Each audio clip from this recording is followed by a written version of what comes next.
Today we're going to be doing the ankle view. The routine views for ankle are going to be an AP, the oblique, and the lateral. And there are two different ankle obliques that we will show you. One is the Mortise view, which is the most common that we use at our sites. And there is the true oblique, which is a 45-degree oblique. So we're going to bring the patient, of course, into the room, laying on the table. We're going to push a shield on the patient.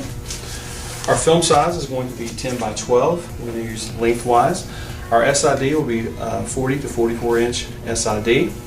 And this, our AP view of the technique will be 8 mass at 57 kV. We're going to have the sock and the shoe should be off the patient. We're going to center it up as best we can to the center of the film.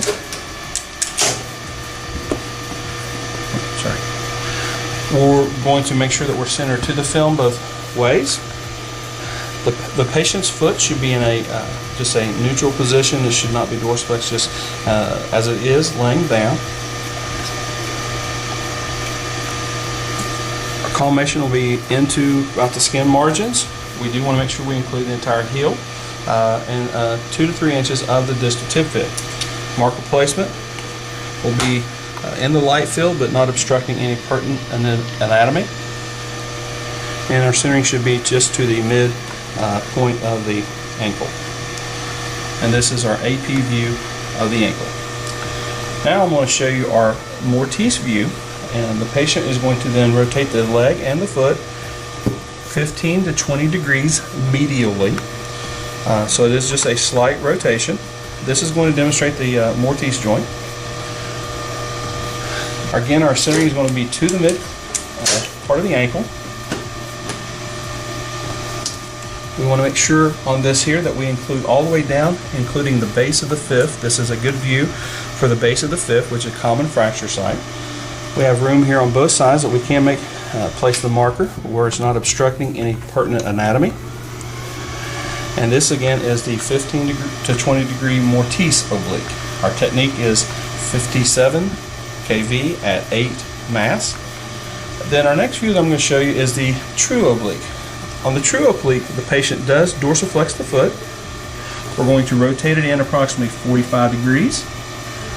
And our centering remains the same.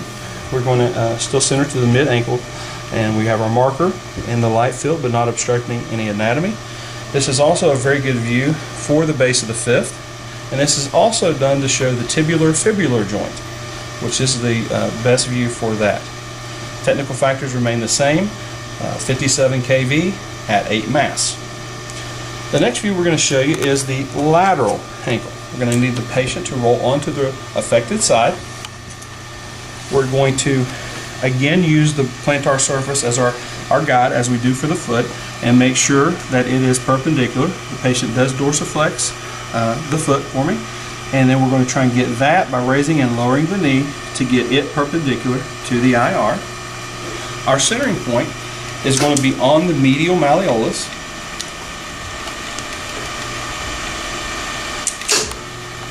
Okay, we do to make sure that we include on this the entire calcaneus to the base of the fifth, and then we also want to include at least 2 to 3 inches of the distal tib fib. Then we're going to adjust the film so that it is now centered. We are going to have plenty of room here because our collimation, we are getting 4-sided collimation, but we do have to include certain things, so the collimation does have plenty of room for us to have our marker. So it's not obstructing, but it is in the light field. The technical factors here change just slightly. We actually go down just a little bit. We go down to 55 kV at 8 mass. And the reason we reduce the technical factors is just because where there is not quite as much meat here on the ankle, so it doesn't burn out the calcaneus and the malleolus. And this is our lateral view of the ankle, and these are our ankle views.